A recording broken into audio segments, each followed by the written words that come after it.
moderator, a new moderator this year to ask questions. And he's good at asking very tough questions. I think we can put the mayor on the spot today, but maybe not. So our moderator is Philip Talon, Chief of Staff. Wow. And it's my pleasure to introduce, my honor, Mayor Thomas M. McDermott, Jr. Hi, everybody. Hi. Before we get started, I want to introduce elected officials and thank them for being here. And I want to remind everybody, Phil Talon is my Chief of Staff, and he better not ask me tough questions, right? He's going to ask tough questions. I'm like, what? Thank you, Phil. It's good to see you. You're going to be fine, Mayor. I appreciate you. I want to start off, and this was Phil's idea, and I thought it was a great idea to invite CEOs from different organizations around the region, so I'm going to introduce them and thank them for being here, if you don't mind. First off, from the Regional Development Authority, Sherry Ziller. Thank you very much for being here, Sherry. From the Northwest Indiana Forum, Heather Ennis. Thank you very much, Heather. From the Legacy Foundation, Kelly Anu. Thank you very much. From NERPC, Ty Warner. Thanks, Ty. From One Region, Matt Wells. Thanks, Matt. And from the School City Hammond, Superintendent Scott Miller. Thank you very much, Doc. It's a great honor that a lot of my co-workers, first off, 8 out of the 9 Hammond City Council people are here. So I'm going to introduce my bosses next, if you don't mind. Starting off with the Council President from the 6th District, which is Hessville, Scott Rakos. Thank you very much, Councilman. You're in the 1st District right now, the northern part of our city, and the councilman of the 1st is Councilman Mark Kalwinski. Thank you very much, Councilman. From the 2nd District, Councilman Al Salinas III. Thank you very much, Councilman. From the 4th, Councilman Bill Emerson. Thank you very much, Councilman. From the 5th, Councilman Dave Warple. Thank you very much, Councilman. And 3 out of the 3 at-larges. First off, Councilwoman Katrina Alexander. Thank you very much, Councilwoman. Councilman Dan Spitali. Thanks, Councilman Dan. And of course, last but not least, Councilwoman Janet Venez. Thank you very much. A good friend of mine, well, first off, from Hammond also, she's a school board trustee, Trustee Carlotta Blake King. Thank you very much, Trustee King. A young lady that's been a friend of mine for a long time that lives in Winfield and decided to take a run for elected office. She's a Democrat, so a lot of people didn't give her credit, but a lot of people that don't know the tenacity Amy Blaker brings to the table. Let's give it up for Councilwoman Amy Blaker. My fellow mayors, thank you very much. A good friend of mine, Mayor of Lake Station, Mayor Bill Carroll. Thank you very much, Mayor. Good to see you. She didn't shock the world. She didn't shock anybody in Michigan City, but she ran in Michigan City and ousted an incumbent mayor, Mayor Angie Nelson-Doyce. Very good to see you, Mayor. It's his birthday today. He wanted me to mention that. And he also made sure to point out to me he's only 34, which makes him younger when he took office as mayor of Hobart than I was when I took over Hammond. So I give it up, Josh. You were younger than me, and you're a great man. Congratulations on being the mayor of Hobart. Good to see you. And happy birthday. I think I got everybody. So, thank you all for coming out for my 21st State of the City. I've been doing this for 21 years, longer than any mayor of the city of Hammond, and I'm honored that the guy that got me started in politics, my father, Mayor Thomas McDermott Sr. is here. Good to see you, Dad. Along with my family, sitting at the Latitude Commercial Real Estate table, right, Aaron? Thank you guys for being here. So good to see you, everybody.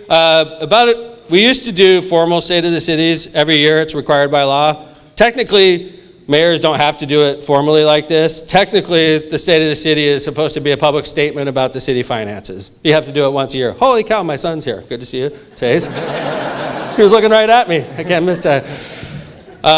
The State of the City is required by law, but I do a mayor's report at every city council meeting, and technically that would qualify as the State of the City, but we do this nonetheless, and we also do it in front of the Lakeshore Chamber audience. I want to thank you all for being here because it's important to be in front of the business community so that you know what's going on. and because I support the Lakeshore Chamber of Commerce. Right, Phil? Absolutely. And I want to thank Bob Migliorini for taking the reins for the past year and rejuvenating this great organization and trying to get it back on its feet, and I really appreciate you, Bob.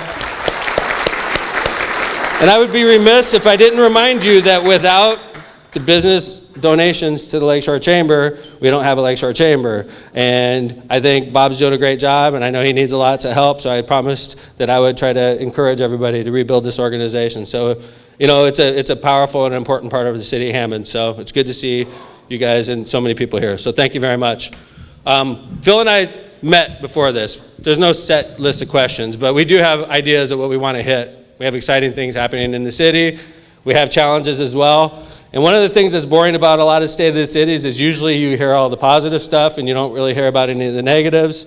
In this case, we're going to start off and talk about some of the problems that we're facing and the difficulties that the Hammond Council and I are facing right now. And I want to make it clear, you know, I've been mayor a long time, and I learned something after my first term. I learned that you have to get along with the council to accomplish anything as mayor, and I've made it my point, and I'm not going to tell you we're all best friends, but typically we vote with 7, 8, or 9 votes on almost every issue, and I think that's a testament to the hard work we do in Hammond, and I want to acknowledge in front of everybody in here that it's a team effort. I have a great staff, the administrators of the city, but without the Hammond Council's cooperation, we couldn't get anything done. So thank you very much to the Hammond City Council. I appreciate you guys very much. So.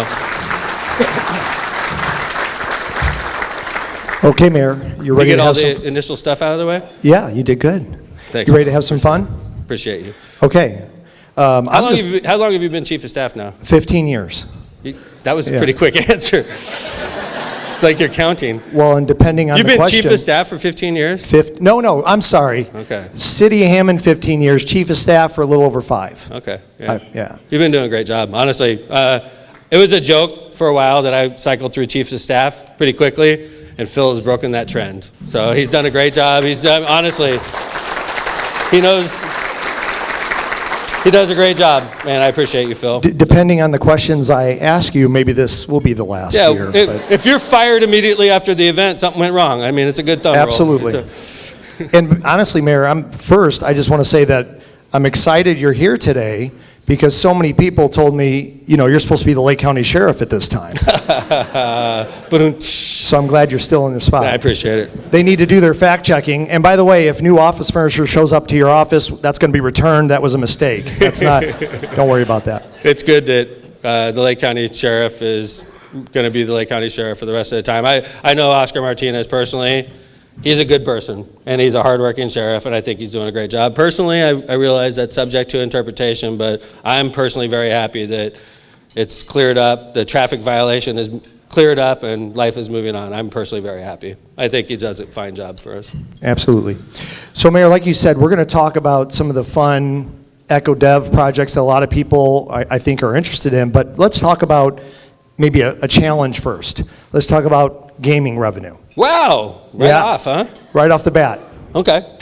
I mean, you talked a while ago that, you know, when the Hard Rock Casino was built, that Horseshoe Casino was going to take a hit, and it has. And obviously, we get a lot. We were threatened because I felt at the time, Phil, I felt that they were changing the rules. The state, were changing the rules. And quite frankly, there's an argument to be made that they changed the rules for Horseshoe in 2008 when we built what we call Moab. So I think that at that time when that proposal was presented, any mayor of Hammond would have to do what I did. I think that was my job, to do everything I could to try to keep the status quo. And I did, and some people felt I went over the top, and I subsequently lost an election for Congress shortly thereafter. So if that's true, I learned my lesson. But I think I did my job as mayor. And quite frankly, Phil, you know as well as I do that sort of our fears are sort of borne out. Is that true? Correct, yes. I mean, gaming revenue is an important part of our financing in city. I want to give it up for former Mayor Dwayne Dedelo, who at the time made and by the way, I see Dan Nita here. Thank you very much, Dan, and Bill Gustafson from Horseshoe Casino, partners in the city of Hammond. I appreciate you guys. I've known Bill for a few years. I've known Dan for 15 or so.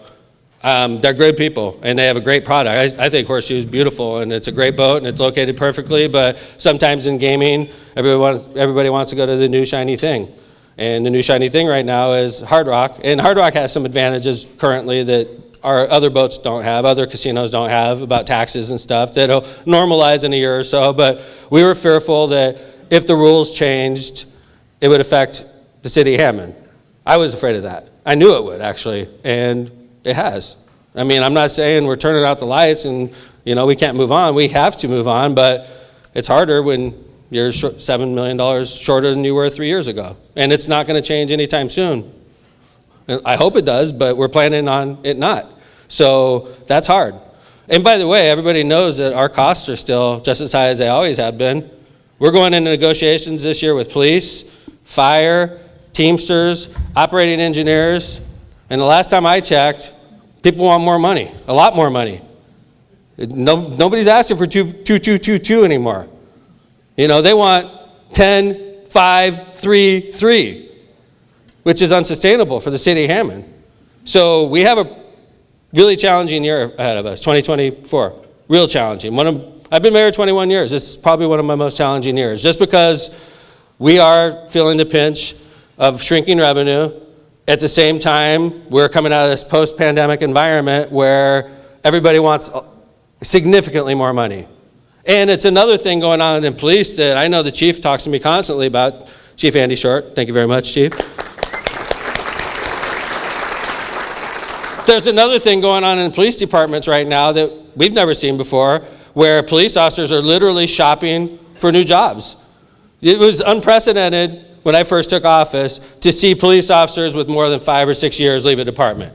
Now, they are leaving departments left and right to make $10,000 more in another department. And now each department is competing with each other to try to up the starting pay so that we don't lose our officers. And at the end of the day, first off, I am pro-police. I think police officers have the hardest jobs in America today.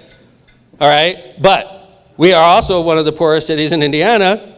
We're not the poorest, but we have challenges, and it's a balance. And I hope that the FOP and the firefighters and the Teamsters and all the unions I have to negotiate with realize the challenges we're taking into these negotiations. I want to give them as much as I can, but I don't want to file for bankruptcy 2 years later because we can't afford the deal we made. So, yeah, we have, so it's sort of gloomy when you think about the gaming revenue and the fact that this may be the new normal. We're preparing as though it's a new normal. Right, Megan? We have to. Hopefully it gets better, all right? And I know Bill and Dan got a lot of things worked up, and hopefully a year from now we're like, holy crap, look what happened, right? But we do have positive things happen financially as well. The gaming revenue offset has been offset by a water revenue increase, right, Phil? Absolutely. And that's something you've been talking about for years, how water is the future of Hammond. Water is the future. Gambling is a luxury. This is not a luxury. Hammond is situated better than any city in America because our next door neighbor, Chicago, controls water for millions of people, and they sort of set the price, and we're cheaper than them. So people want our water. It's the same water. If we pump it out of Lake Michigan or if Chicago pumps it out of Lake Michigan, we put it through the same filters and the same tests. The water that ends up in the tap in downtown Chicago tastes just like the water that ends up in my tap, except for my water is cheaper. So we have potential to sell massive amounts of water in the south side of Chicago, and we are. But right now, we're sort of tapped out. We're literally tapped out. So you may hear word coming from City Hammond that we think that another filtration plant is in order. And we want to be a major player in water on the south side of Chicago, and I think that's our future. But when I took over as mayor, and the water revenue, thank you to Jaime Prieto and Mark McLaughlin of the Hammond Water Department. I know you're here someplace. Oh, there you go. They supplied me with numbers that showed when I took over as mayor, the Hammond Water Department made about $8 million a year when I took over. And that's impressive. The Hammond Water Department now makes about $22 million a year. That's a massive amount of increase in revenue, mostly from Illinois. But we also increased the rates for Hammond residents because we had to do that to increase our rates for our customer communities in Indiana. Obviously, that wasn't easy. Raising rates for Illinois residents, I got sued in federal court multiple times. Obviously, in the city, in Northwest Indiana, raising water rates for all of our customer communities doesn't make me Mr. Popular when I go to restaurants around here. But at the end of the day, we've tripled water revenue since I've been mayor. It's about $22 million a year from about $7 million. So we are, thank you, I appreciate it. And keep in mind, by the way, Hammond still pays for our kids' college education. Thank you. Hammond's College Bound Scholarship Program, run by Sharon Daniels. Thank you very much, Sharon. Good to see you. Has been in operation for 18 school years. In 18 school years, we've handed out 8,352 scholarships. 1,571 Hammond kids got their 4-year degrees through this program. And the city of Hammond has spent $55 million on scholarships since we started it. $55 million. So we do have challenges financially, but I point out, we pay for our kids' college education. That's a major challenge. This is something that Hammond Council and I budget for every year, and that's not a typical budget that is done by a municipal government. We do it because we believe it helps our home stock, and I think we shortly took over as Northwest Indiana's largest city after we did this program, and we're still there. So I think that it's money well spent. Yeah, and Mayor, when you say 8,000 scholarships, that could be 4 scholarships per one student. So I don't want people to think Right. 8,000 and 1,600 graduated. So that's clear. Not every kid makes it through college, right? Unfortunately. That's correct. So like if a kid went to college, we give him a scholarship for the first year and he fails out, that's one scholarship. That's how we count it in here. 1,571 kids made it all the way through the program since we started it. So. And we raised water rates, and I still believe Hammond is the lowest water rate in the entire state of Indiana. We made sure of it, Phil. Right. When we raised water rates, we knew that people weren't going to love it. So we made sure that when we raised water rates, we raised it so that we were still the cheapest. And it was significant for us because it allowed us to raise rates on our customer communities, which got me sued again by multiple communities, and we got through that litigation. By the way, that's I think, you know, I'm an attorney. I don't spout it all the time. I think sometimes people forget, but I think one of the important things about being an attorney and mayor is it makes you not afraid of the legal system. I'm not afraid of the legal system. I understand the legal system, and sometimes you have to get sued to make things right. We got sued to make things right in our books, and it was a good lawsuit, you know, and so anyway, I don't know why I said that. Yeah, no. That's I'm saying, don't beat up lawyers all the time. I guess that's the moral of the story, right? Well, Mayor, you brought up the police earlier. Obviously, that's an issue across the country, not just in Hammond. What's as far that, as policing? Trying to recruit new Yes. police officers and losing current ones. But crime stats-wise, Hammond's doing really well. Yeah, sorry. I've learned that trick with the police department, right, Chief? Because I'll be like, dang, Chief, we're having a great year. And he's like, what are you doing? You're screwing it up right now. I learned a long time ago, you're not supposed to brag about stats from the police department. So thank you very much for that, but allow me to brag for a second. 2009 was the most violent year since I took over as mayor. Since 2009, crime is down 38%. Violent crime is down 38% since that time. Violent crime since 2006 is when we really started, these stats that I rely on and I see all the time, we started really tracking them closely in 2006. We have a metric broke out separately, what we call violent crime. Violent crime since 2006 is down 21%. I'm not going to sit here and crow because if you're a victim of crime, you don't want to hear this crap. You know, I'm like, hey, somebody broke into my house. I'm like, but crime is down 21%. And you're like, I don't care if crime is down 21%. Somebody broke into my house. So we don't brag too much, but I believe I have the best police department in the state. I really do. They're excellent. I'm partial to the Chiefs because their name is long and short. I think it's really cool. But Andy Short is an amazing police chief we're lucky to have, and Jeff Long is the amazing assistant chief of police, and we're lucky to have him. And they set the standard in the police department. So anyway. So if you get pulled over on the way home, just say those names and you'll be fine. You're like, oh, the short and long told me. Yes. It's easy to remember. It's like a thumb rule. All right. Mayor, let's talk about one of the largest investment going on in the city right now. Yeah. The Westlake Corridor Train Project. I was going to say that. Good job. Absolutely. Yeah. I mean, when you think about it, a lot of people look at Hudumaki, $100 million, the YMCA, $70+ million. And I mean, if you ask somebody what the largest project going in the city, I think that would be their answer. It is definitely the Westlake expansion. It's going right through the heart of our city. Being driven by NICD, I know they're not here today, Mr. Nolan and NICD, being funded. Oh, gosh, I'm sorry. I'm sorry, Mike. Nice to see you. That's Mike, Nolan, and Nick D. Let's give it up for Mike and Nick D. Mike, I apologize. Thanks for being here. Nick D has been working closely with the city of Hammond from this conceptual idea that was the Gateway Station. And we've been working with the RDA. We've been working with the Congressman's office when it was Pete Visklowski. We're working with the Congressman's office now. And I'm estimating $200 million worth of activity on that one project alone going right through our city, and I think that's conservative. We're going to end up with a train maintenance depot. We're going to end up with 2 train stations, and then after the line starts running, we're building the downtown Hammond train station shortly thereafter.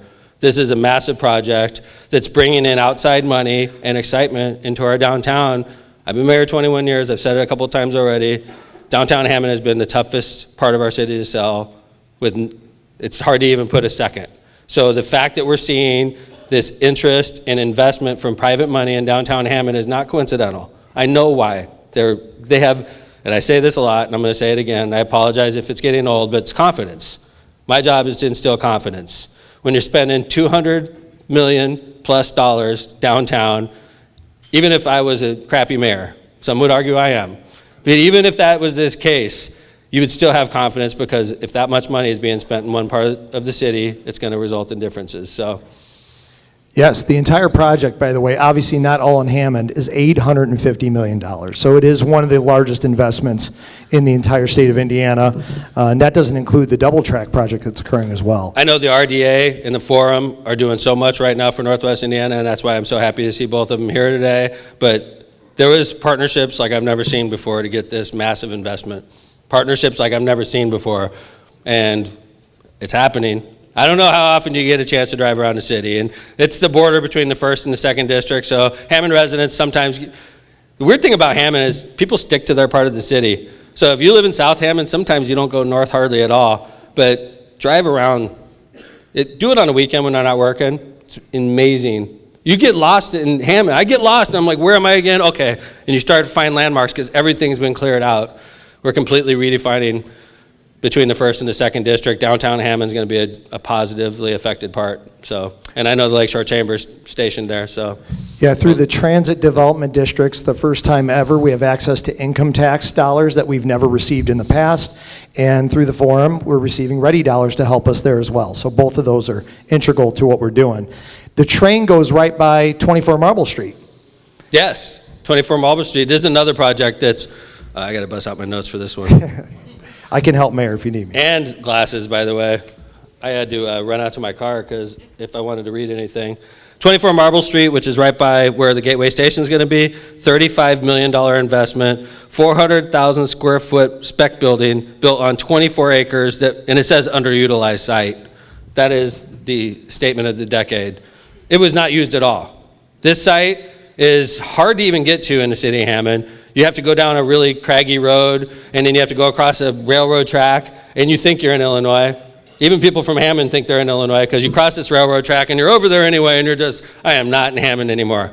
You are actually in Hammond. It's crazy. There's 15 acres just sitting there underutilized for decades.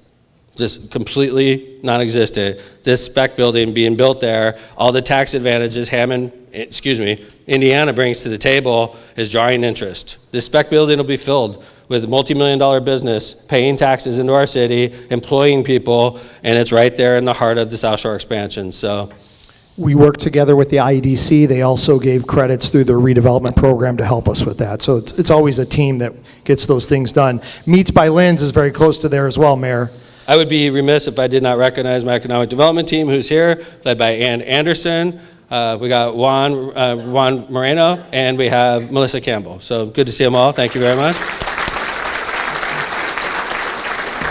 Meet by Lynn's is a little bit adjacent. It's adjacent to downtown. It's close enough to downtown to call it downtown. $35 million investment, built on the former Queen Anne Candy site on Hoffman Street. 120,000 square feet, 300 plus jobs will be created. Another victim of Illinois high taxes, and another, we're a lucky recipient of another business moving in from Illinois. And, it's obviously distressing for them to see great businesses like Meet by Lynn's moving out and moving into our city.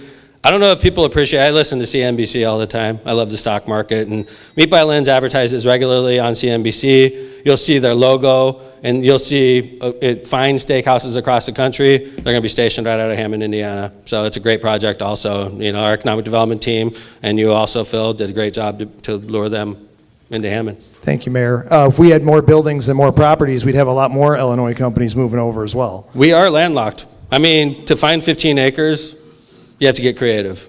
And that's, which sort of leads into what we call the haunted house project on the south side of the city. Absolutely. It's a 15-acre site, land that's under, and everybody, most people know the property I'm talking about. This is Reaper's Realm. You see it when you drive in off the highway. It was a botanical gardens back in the day. It was like famous. And the people that owned it were famous in America, the first millionaires in Lake County, I believed. And they had this beautiful building right off the highway, and they built it in, I don't know, 20s or 30s, and that's probably the last time it was painted. It's wasting away. And we use it twice a year. It's used as a haunted house, and it's used as a fireworks store. And it employs people during those times. And it just wastes away. And, you know, the people that run it, the Haluska family, are great people. You know, the easiest thing for me to do would be to ignore this potential opportunity for our city.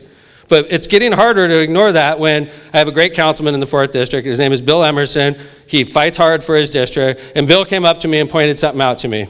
He said, I don't have a sit-down restaurant in my district, Mayor. And I was like, Bill, get out of here. And I started thinking. I'm like, how about the hot dog place? And he's like, the hot dog place is great. It's not a sit-down restaurant, Mayor. And I'm like, damn, the councilman's right. That's not right. We're the biggest city in Northwest Indiana, and that's one of our highest residential districts, and they don't have a sit-down restaurant. And we have a haunted house that's worth $600,000 sitting on 15 acres in view of 300,000 or 400,000 cars every single day. This property could be developed and worth $30 million, maybe higher.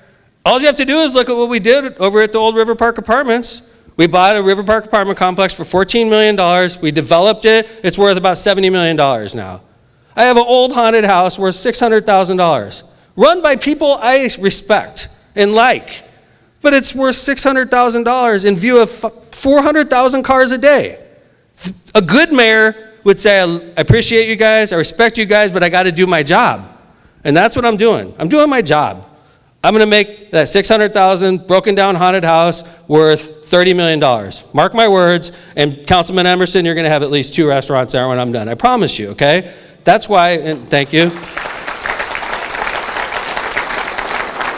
But it sucks when you see a good family like the Haluska family, and you know, because they are renters, and I have to do business with the landowner, not the renter. So I hope that the owner of the land and the Haluska family work something out, because I think they should, but by law we have to work with the landowners, not the renters. So we're going to do a good job there. It's an important project for the city, and Hammond doesn't have the luxury to sit on property and let it go underutilized. That's a fact. We don't have this luxury. We're not Valparaiso, we're not Crown Point or Munster. We don't have the luxury to have 15 acres sitting there with a stupid haunted house wasting away. We got to do our job. No offense to the family. That was pretty hard. During the State of the City, though. Yeah. I feel like you don't hear that very often in the State of the City. I feel like you got really scared at the haunted house one time, and you're bitter towards them. But could be something like that. The family that runs it are great people, but we don't have the luxury. That's the bottom line. That's where I'm coming from. Obviously, the Hammond Council has to approve everything I do.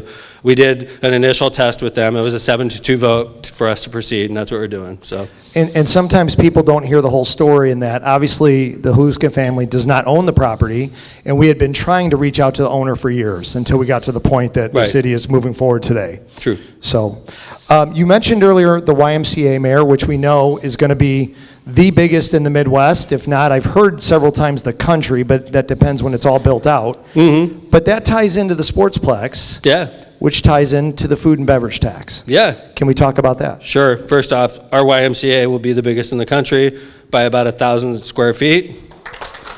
Very cool. We had to add like an extra bathroom or something just to beat Crown Point, but we did it. So that was a gift to Mayor Dave Uran. So we have extra large bathrooms in the new YMCA. You're going to really love them. It's a $70 million project.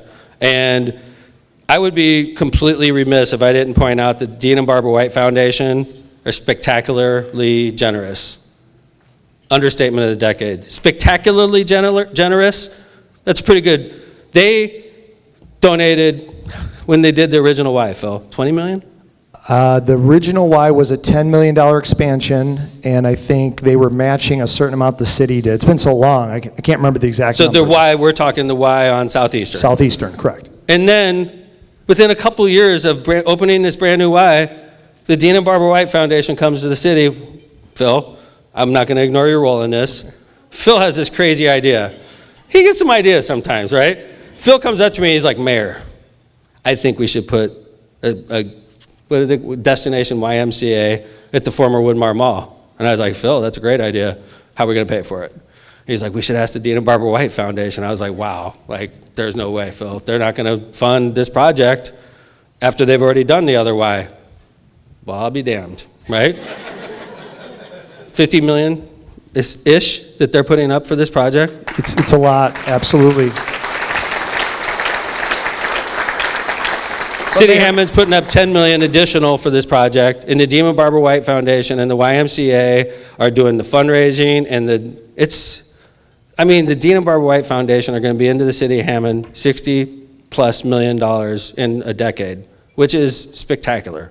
I just can't emphasize enough how much of a difference that means, and how it shows like we care, even though we're organized down here in Crown Point. We really care about what's going on up there, and I'm not going to stop singing their praises. It's been very generous. Well, and I just want to say, Mayor, because one of the things that's great about working for you, and hopefully this helps me keep my job, is that you give credit to the team. Obviously, you keep mentioning department heads as we're talking through projects, and that's important. But and when you pick bands for the Festival of the Lakes, yes. Whether they fail or they succeed. But Phil, you got a heavy influence on this year's Festival of the Lakes.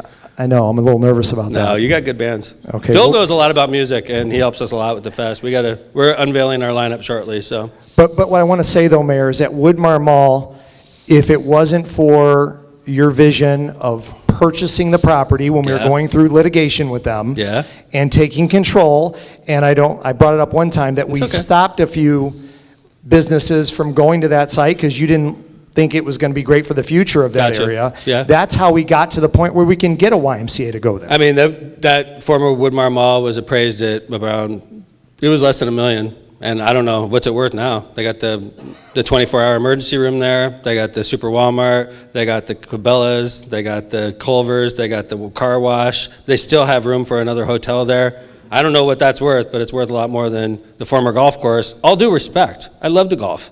And I love Woodmar Country Club. I have nothing but great memories from this place. But like, Hammond doesn't have that luxury. We need jobs. We need investment. You guys know that, regardless of where you're from. Everybody knows what I'm saying right now is true.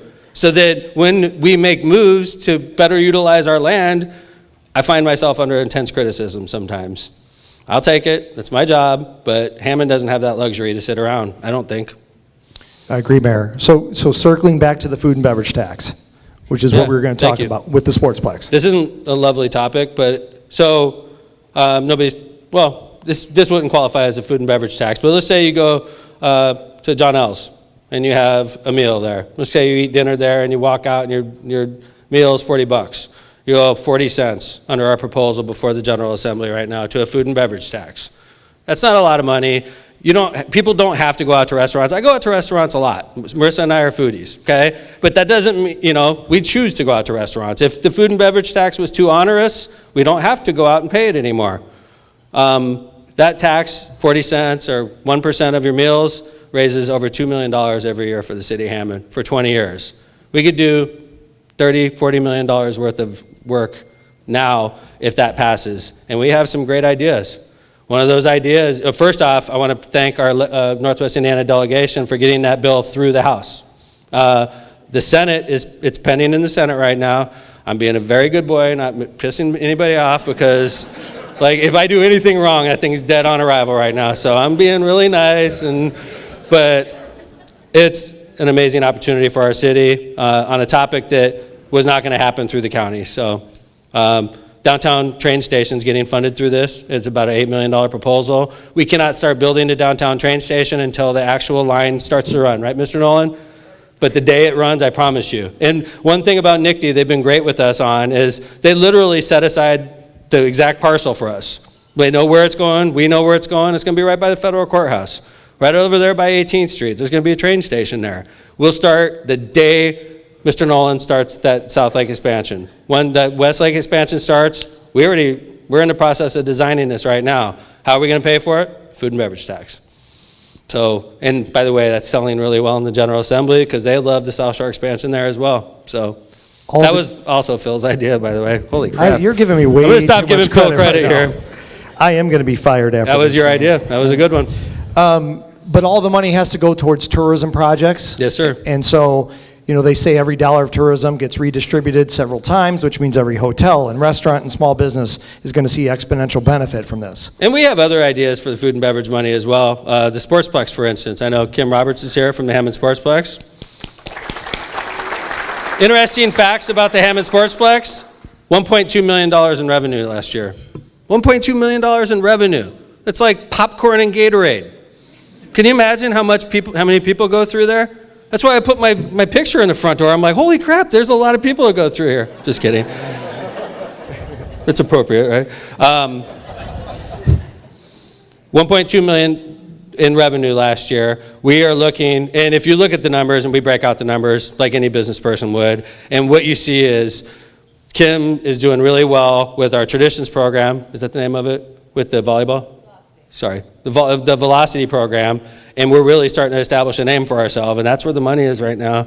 We do well in soccer, we do well in basketball. Our volleyball program is spectacular in the Sportsplex.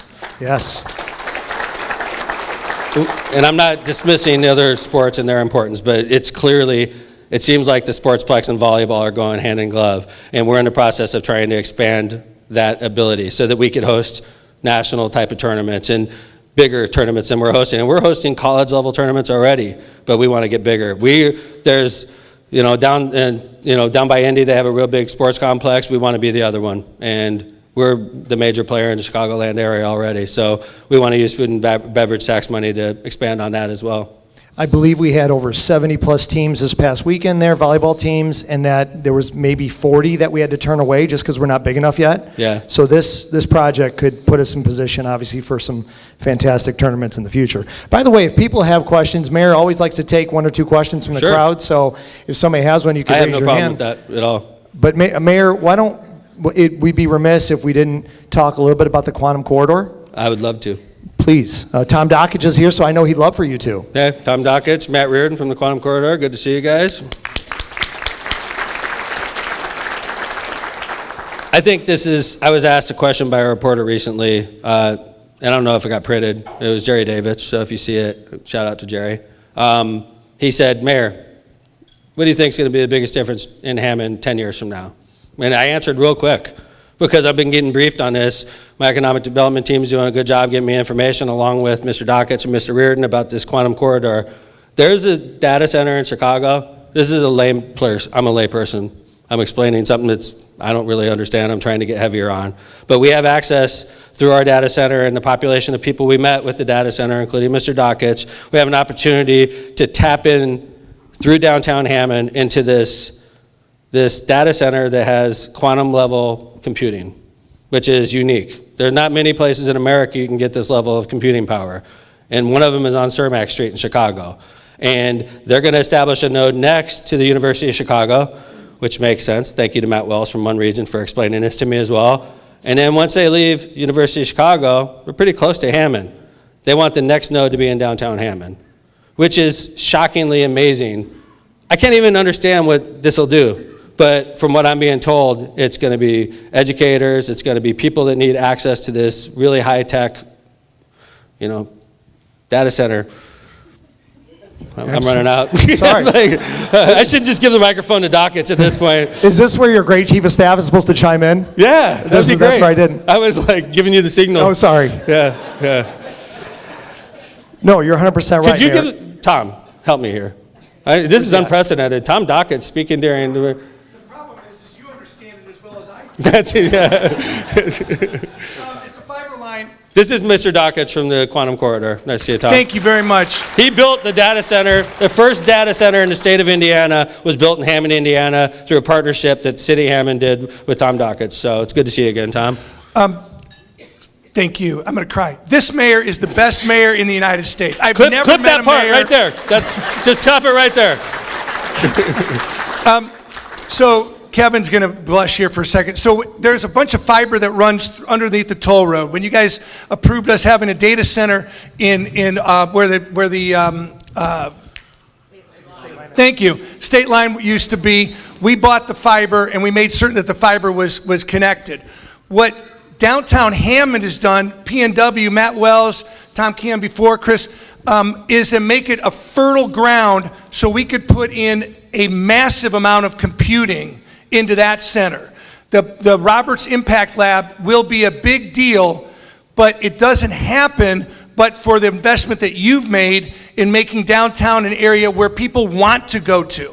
So this fiber is going to be, think of it, I'll put it on your website. Think of it as a 40 people going through one room, one door, you can't do it. That's what today is. 40 people will be able to enter a room at the same time based upon the fiber that's going in there.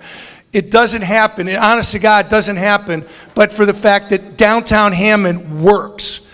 And you guys have done a great job, and we're just going to push it along a little bit and get some scientists to live here. Thank you, Tom. Appreciate it. Tom.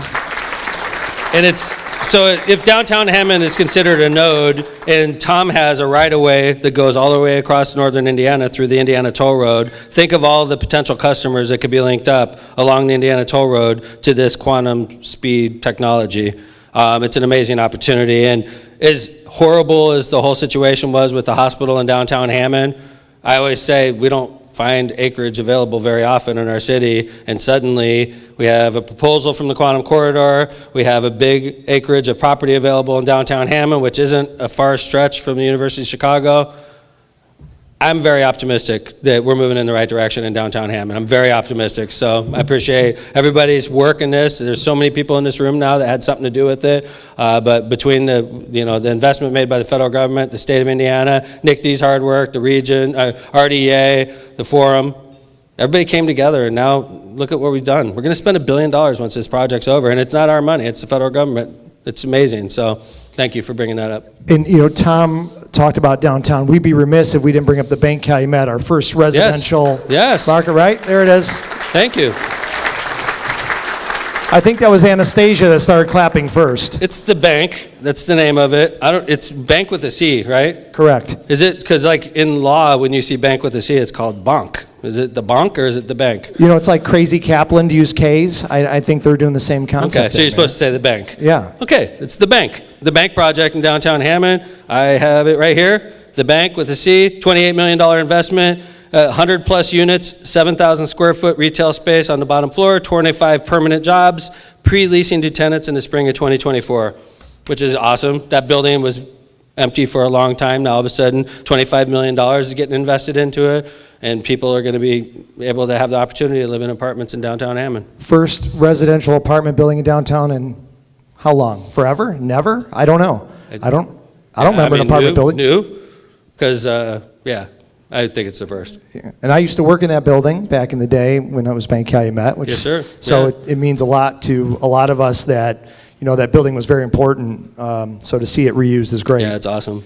Does anybody have a question? I'm gonna come over if somebody raises their hand. You got to get away from the mayor table if you're going to give them the ability to answer questions. So, where are my planted questions? There were me. like 4 of you. I gave you specific questions. Hey, I appreciate Scott Miller, Dr. Miller Scott Miller from the Hammond School City being here as superintendent. I think he's doing a great job. I know that, I think one of the challenges we face as a state is the way we fund our public schools, especially in urban cities. I don't think it's fair that we expect us to fund schools through popular vote, because it's not popular when you raise taxes, and sometimes people don't want to do it. But we still have to pay people. I have to pay our police officers next year regardless if we want to pay our taxes or not. And yet we made a change in Indiana that says to fund schools, we're going to have referendums every 7 years, which is absolutely insane. 7 years ago in the city of Hammond, we passed a referendum, operating referendum. Scott Miller, the superintendent of schools took the money from that operating referendum, which is like $13-14 million, and hired a bunch of teachers, which anybody would do if you're given money through a referendum. 7 years later, the voters have a change of mind. We don't want this referendum anymore. So what do? You have to lay off teachers. It's ridiculous. It's ridiculous. And that's what we have to do in Hammond. And it's not fun. I know I'm not in charge of the schools, but I see what what Scott's doing. And I think I keep saying doctor, I apologize. Are you, sorry, I know you're working on it. But, yeah, sorry, I should shut up. I see what he's doing. I think he's doing excellent work. I really do. I think that the voters at Hammond made a mistake. It happens sometimes, and I hope that we change that mistake, because I don't want to be, I love being mayor of the city, but I don't think the city of Hammond should be laying off teachers. I don't think any city should be laying off teachers. We're a stable, large city, and I just think that the way we fund our schools is a failure. I really do, and we need to talk to our legislators about that and try to change what's going on in Indiana, and I hope you keep working hard, Scott, because I think you're doing a great job. So. That wasn't in the script, and I want you to know, I don't have to say stuff like that. The smart mayors probably just would not mention anything about the schools because I'm not in charge of it. But when you see people trying to do the right thing, you got to support them. He's trying to do the right thing, in my opinion, and I support him 100%. So I'm glad you're here. Thank you. Mayor, we didn't talk about this, so I'm just going to throw you off guard. But Okay.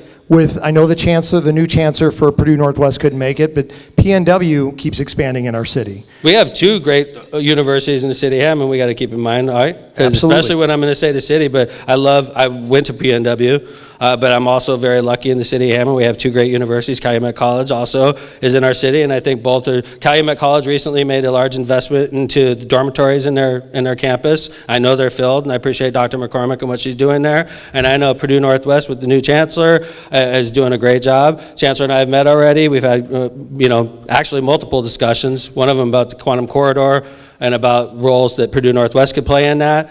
I think that Hammond's real lucky to have two universities both doing really well, and so I'm lucky in that regard. Thank you both for being there. Sometimes I screw up, honestly, because I went to Purdue Northwest. Okay? So sometimes I screw up because I get carried away, and I'm a mayor, and I'm lucky to have both universities in this school, and I want to make that clear. And in fact, I think it was last year, Dr. McCormick didn't even say anything to me. I watched it after I got done, and I was embarrassed at myself for not mentioning the role Calumet College plays in our city as well. So I want to point that out. Sometimes I get carried away as a graduate, but as mayor, I know how important that university is, Dr. McCormick, so I appreciate you being here. So. And they're both expanding right now. They're both sorry, Phil, they're what was that? both expanding. Calumet Yeah. We're working with Calumet College on some additional things, and obviously PNW. And funny enough, Phil, Purdue Northwest and Cal College are both very high recipients, two of the top schools of college-bound recipients. So, Absolutely. right, so. All right, I'm looking for a question. I need somebody's arm to go up. Oh, there we This is go. exciting. All right. This is exciting. Oh, I thought Jake was asking it. Oh. Okay. Hi. Hi, how you doing, Mayor? Good. Thanks for coming. Thanks. I was recently down in Indianapolis last week, Monday, with the legislation, and I am the representative for Northwest Indiana Home Builders Association for the Government Affairs for the IBA. And one of the things that was brought up was the new law, the new residential TIF. Have you had anybody approach you yet for that? No. Recently? Yeah, it's in effect, actually. And speaking with all the other constituents in the area and actually the whole state, there's only been one other area that somebody brought to that table, but I know we are here in Lake County. I know down in, actually in Lowell, the town of Lowell was going to be implementing that. So Well, I that's didn't know if interesting. we really kind of need to look into that too, because I think that's another form of that too. The other part question was the Bears. Have they approached you or you approached them? I love it. I'm going to tackle the Bears first because they can't tackle anybody. So Oh, wow. Wow. I love the Bears. I love the Bears. I do love the Bears. Well, by the they're way. not coming And their to Hammond defense now. is really good. Yeah. Honestly, I wish we had enough room for them. I would make a play. I was asking how many acres we would need for the Bears, and it's over 1,000. I mean, it's a large area of land. So quite frankly, if they were interested in Northwest Indiana, I think the kind of acreage we could offer would only be able to be offered down south or possibly in Gary over by the steel mills in that area. I don't think we can find anything in Hammond. I wish we could, So, but no, that's great. And then the residential TIF, If that passes, I'd be shocked a little bit, and only because the regular TIF, which is vital to cities, is always under attack by the General Assembly, and they don't like TIF for some reason, the supermajority. So I hope you're right. Oh, they have one? Okay, let me check that out. Okay, thank you. Hi, sir. How you doing? Good afternoon, Mayor. This is Maceo Rainey from the United Way of Northwest Indiana. Just wanted to take a moment. Can I interrupt you real quick? Funny story. I used to work for NIPSCO, okay? And I was a loaned executive from NIPSCO to the United Way of Porter County. It's where I first started giving public speeches. I remember I had to go speak to the Valparaiso garbage men. And they were like, and I was like pitching them on United Way, and it was like my first speech in public, United Way. I loved working for United Way back then, so thank you for what you do. I appreciate it. Interesting. Interesting, and thank you for pointing that out. But I wanted to rise for a moment of privilege to say thank you for recognizing, and in respect to African American Black History Month, to recognize the African American firefighters from the city of Hammond and their contribution to the city of Hammond for a number of years. That goes back to the first African American firefighter hired in the city of Hammond many years ago, and to recognize their overall contribution was certainly a great episode in diversity, equity, and inclusion. I want to say thank you for recognizing those contributions last week. Thank you for pointing that out. You know, first off, I want to recognize Awana Miller, my department head of community development. Thank you, Awana. She put on that event along with the committee that works real hard. And I appreciate you pointing that out. Believe it or not, we had a little bit of difficulty. I mentioned it in my speech that night. I'm sure you heard it, because we have great firefighters. And the thing about being a firefighter is firefighters work as a team. If it's a car crash, if it's a house fire, they work as a team, right? And I think some of the firefighters were uncomfortable with being pointed out like African American firefighter, and they felt uncomfortable because they didn't want to go back and because they work as a team, right? So we literally begged and pleaded with them and said, we appreciate you, and we're hoping that other young people see you guys and be, inspired to join the fire department as well. And I appreciate those firefighters showing up. But they were uncomfortable with that, and we all learned a lesson about that. But I think after we sat down and explained to them that we appreciate you so much, that's why we're recognizing you, I think they agreed to go along with it. But it was a great event, and obviously we want to do even better than we can with our Hammond Fire Department in regards to diversity. So if you know people that want to be members of the Hammond Firefighter or Police Department, we are hiring, and we pay competitive, good wages. So thank you, sir, for pointing that out. Thank you. Yep, we're winding down. What's that? We're winding down, but the lady asked about the residential TIF. Yeah. We didn't bring up the recent article about home sales in the city of Hammond. I was thinking the same thing. Yes. Good job. There was an article in the Times recently that showed, and this was the head of Ganayar, Pete Novak, who's a good friend of mine. Pete actually started with me when I first became mayor. Now he's the CEO of Ganayar. And they call it NYRA now. NYRA, my bad. It's still Ganayar. Okay, Ganayar it is. Everybody knows. NYRA, okay. But, and by the way, you say realtors, don't say realtor. I probably mess that up all the time. All right. Hammond home prices the median home price in the city of Hammond over the last 5 years has soared by 82%. In 2018, the median home price in the city of Hammond was $92,000, 2023, $168,000. And this entire article, that was a really great article, I loved it. This is one of my favorite articles, actually. But they were talking about College Bound and the realtor's breakfast, that we do, and all the things that we do to encourage home ownership in the city is really starting to pay off. So I found that particularly satisfying. I think at the end of the day, if homes are selling in the city, our administration is doing the right thing. And when I hate seeing people move out. I take it personally. Somebody's like, hey, Mayor, I'm moving out. I'm moving to Crown Point. And I'm like, Crown Point's lovely, but what did we do wrong? And they're like, sorry, it's this or it's that, right? And I feel bad. And then when that house sells and it's sold for a higher price, and in some cases it didn't even get listed and it was sold before it was listed, I start to feel better about my life, because that's all. I think if you're going to hold a mayor accountable, to my fellow mayors, I think the ultimate way to hold the mayor accountable is to look at what's going on with your home prices. That's like our stock price. We're like CEOs of a corporation, and if your prices are going up and they're selling quickly and it's liquid, you're doing a good job, Mayor. And so I think that could I do a real quick favor? If you're a department head or employee of the city of Hammond or a board member, can you please stand up so you can be recognized? Please.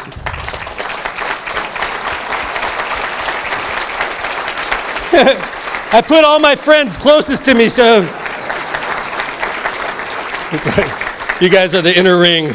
It's like, they're great people. They're hired because I think they're the best, and so I'm just real lucky. I've been mayor 21 years. I work with great people. It's the best job I've ever had. Of course, I was in the submarine, so it's comparing it to it's a very low bar, but I love working in the city of Hammond. I love working with the people I work with. I feel very lucky that I still hold this job 21 years later. So God bless you guys. Thank you to the Lakeshore Chamber of Commerce for coming out. Appreciate you very much. Hope the meal was good. And I'll be back next year for number 22. God bless everybody. Thank you. Thank you, Mayor. We appreciate you, and we appreciate everybody coming out today. But before you say you're looking forward to coming back next year, I think we better ask, do we want them back next year? I got 4 years already, buddy. All right, thanks, Mayor, and thank you, Thanks, everyone. Bob. Thanks, Phil. Great job. To the careful MC leading today, today. Phil Talon. Great job, Phil. Thank you, Mayor. Thanks, man.